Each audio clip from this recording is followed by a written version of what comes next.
Hello दोस्तों, नमस्कार।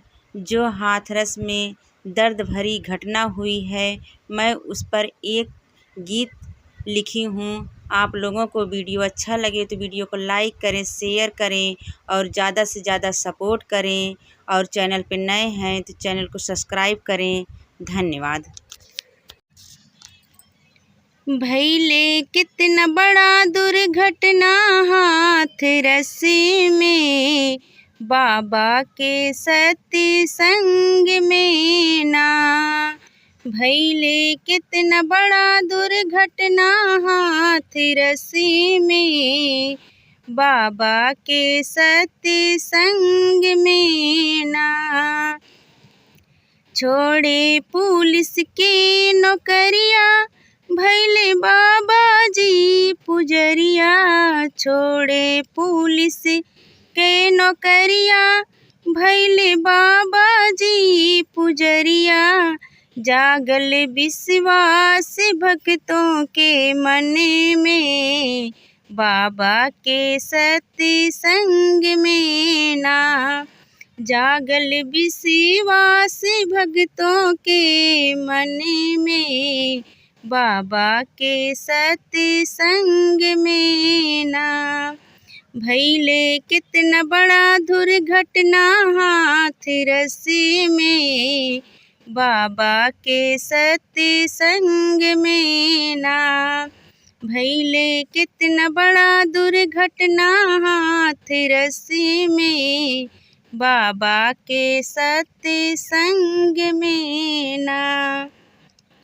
धुल के बाबा की चरनिया, फेंके भक्त के ऊपर पनिया। धुल के बाबा के चरनिया, फेंके भक्त के ऊपर पनिया।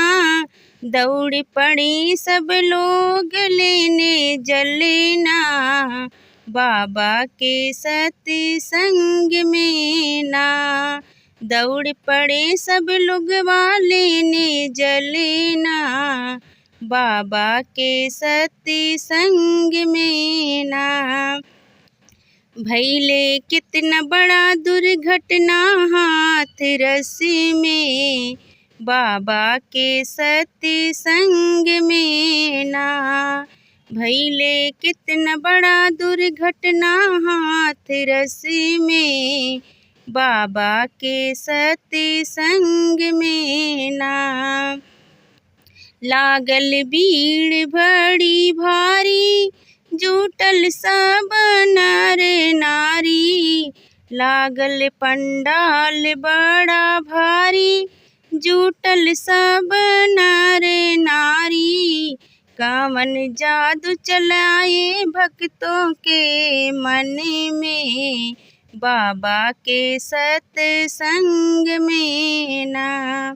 कावन जादू चलाए भक्तों के मन में, बाबा के सत्संग में ना।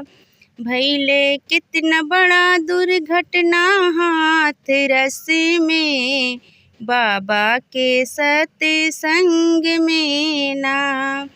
भइले कितना बड़ा दुर्घटना हाथरस में, बाबा के सत्संग में ना।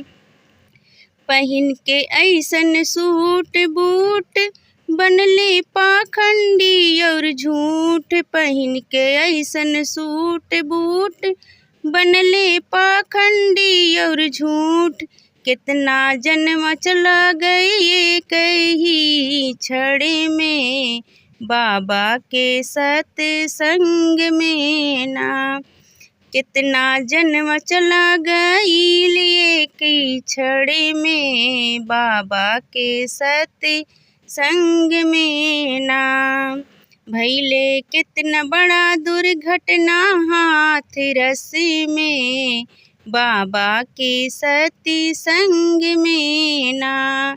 भइले कितना बड़ा दुर्घटना हाथरस में, बाबा के सत्संग में ना।